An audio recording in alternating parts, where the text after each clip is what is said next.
Dear students, welcome in Dravid biology classes.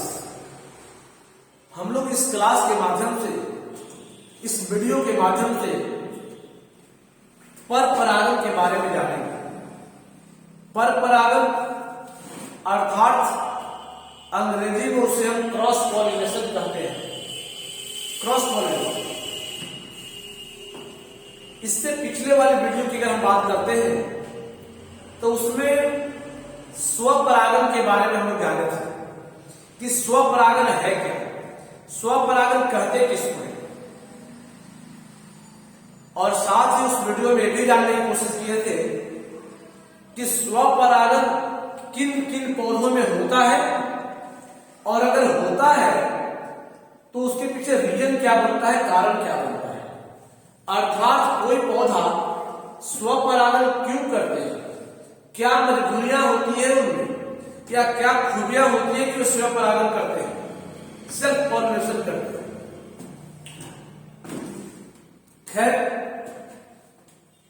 आज इस video के माध्यम से हम लोग पर परागण के बारे में जानने जा रहे हैं, क्रॉस पॉलिनेशन के बारे में जानने जा रहे हैं। लेकिन इससे पहले अगर इस चैनल को आप सब्सक्राइब नहीं किए हैं तो आप चैनल को सब्सक्राइब कर लें और बेल आइकन को भी दबा लें, ताकि द्रविड़ बायोलॉजी चैनल पर डाला गया इस तरह की तमाम वीडियो आप तक आसानी से पहुंच सके और उसका आप लाभ ले सके। खैर, पर परागण यानी क्रॉस पॉलिनेशन। परागण को दो भागों में बांटे थे, स्वपरागण और पर परागण। अंग्रेजी में सेल्फ पॉलिनेशन और क्रॉस पॉलिनेशन। जब एक पौधा के पेड़ से, एक पौधा के पुष्प से यानी फ्लावर से नर युग्मक अर्थात परागकण निकल करके उसी जाति के दूसरे पौधा के वर्तिका तक चला जाता है। यानी परागकण का स्थानांतरण एक पौधा से दूसरे पौधा तक होता है। यानी जिस पौधा के परागकोश से परागकण निकला, उसी जाति के दूसरे पौधा के वर्तिका तक अगर परागकण जाता है तो यह क्रिया क्रॉस पॉलिनेशन कहलाता है, पर परागण कहलाता है।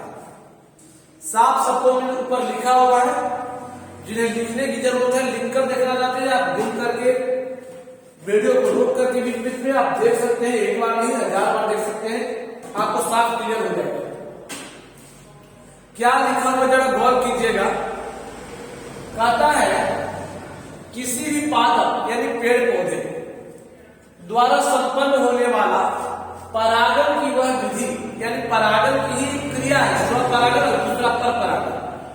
परागण की वह विधि, वह क्रिया है जिसमें एक पौधा का परागकोश से परागकण निकलकर, कोई एक पौधा है उसके पुष्प में परागकोश होंगे, परागकोश से परागकण नर युग्मक निकलेंगे और अपने ही पौधा पर नहीं, उसी जाति के दूसरे पौधा को, कहता है परागकोश से परागकण निकलकर अपने ही जाति के दूसरे पादप के वर्तिका पर स्थानांतरित होते हैं। अपने ही जाति के, आम का है तो आम पर, मक्का का है तो मक्का पर, ताड़ का है तो ताड़ पर, ठीक है, अपने ही जाति के दूसरे पौधा के वर्तिका पर स्थानांतरित होता है, पर परागण कहलाता है। आप फिगर को देखिए, जैसे हम लिखे हैं यहाँ पर ताड़, खजूर, पपीता, और भी आप लिख सकते हैं, आंवला लिख सकते हैं इत्यादि। अब देखिए फिगर में आप देख लीजिए, जो गौर करके फिगर में दर्शाया गया दो पेड़ का संरचना बनाया गया है, दो पादप है। इसके परागकोश से परागकण निकल रहा है और कहां जा रहा है, देखिए उसी जाति के दूसरे पौधा के वर्तिका पर जा रहा है। यहां से निकल करके इसी पर नहीं जा रही, इसी के वर्तिका, अपने ही वर्तिका पर नहीं जा रहा है, बल्कि इसी जाति के दूसरे पौधा के वर्तिका पर आ रहा है।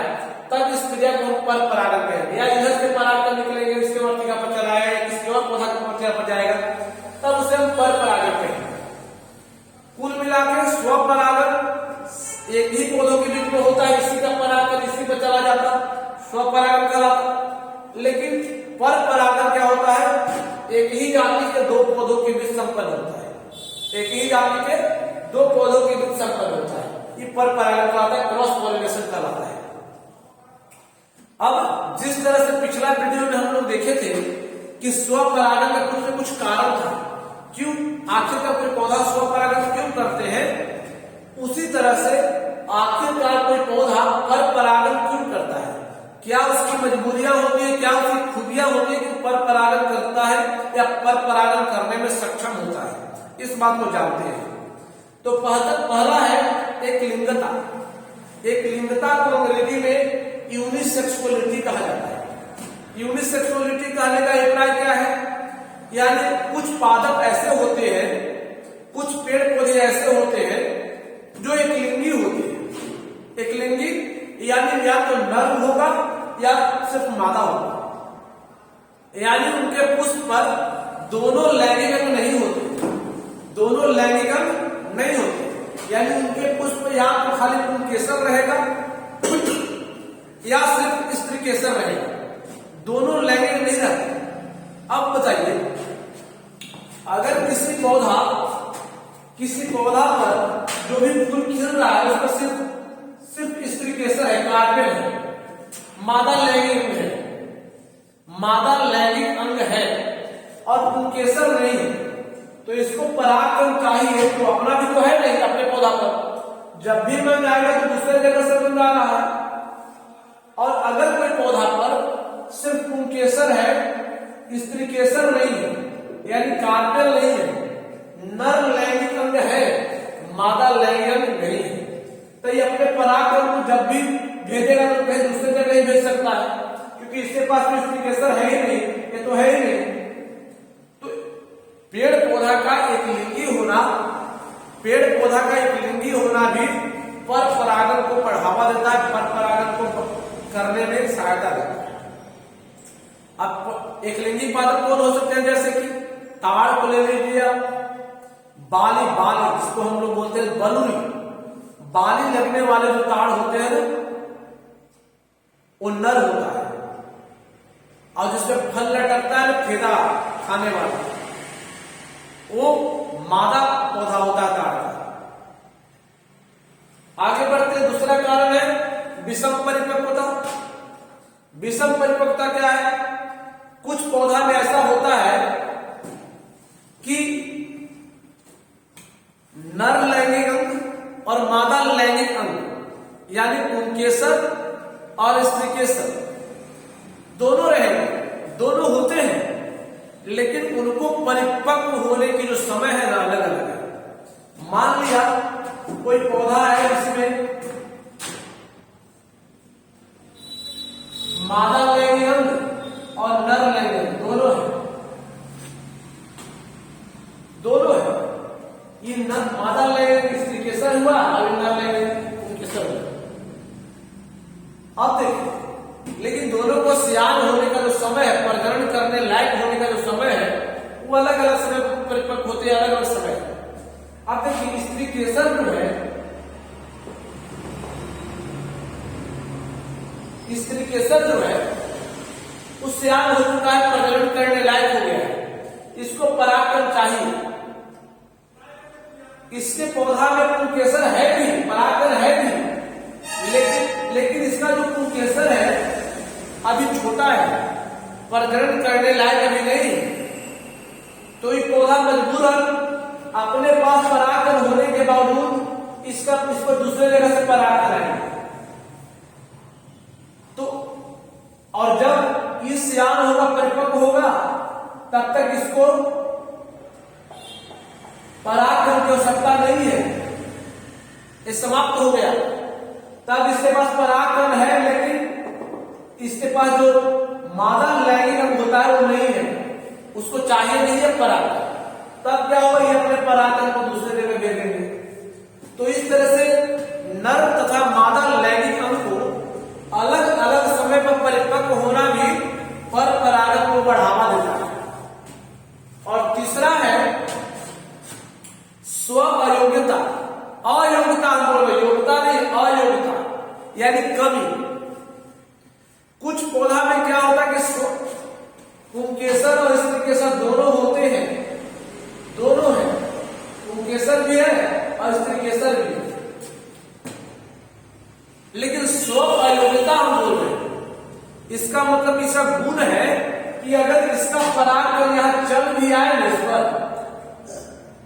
इस पर चला भी आया ना, तो अंकुरित नहीं हो पाए, यानी अपने पराग पर कोई अंकुरित नहीं कर पाता। जबकि दूसरे जगह से पराग अगर आएगा, दूसरे जगह से पराग आएगा तो अंकुरित हो जाता है। जैसे आमतौर पर मानव की बात करें, घर में भाई बहन दोनों होते हैं, लेकिन खुद में शादी नहीं करते, खुद में शादी नहीं करते, बल्कि दूसरे जगह के मेल और फीमेल में शादी होती है। तो बस यहां भी वही कंडीशन है, यानी दोनों होने के बावजूद भी यहां पर आने के बाद परागण नहीं करता, लेकिन दूसरे जगह से जो आएगा उसके साथ परागण कर देता है। जैसे जलीय पौधा जस्टेरा वगैरह में कुछ इस तरह की होती है कंडीशन। इस तरह की तमाम वीडियो और भी देखने के लिए और भी आंसर को समझने के लिए आप इस चैनल को सब्सक्राइब कर ले, ताकि और भी वीडियो और भी क्लास का पढ़ाया गया हर एक तथ्य आप तक सबसे पहले पहुंच सके।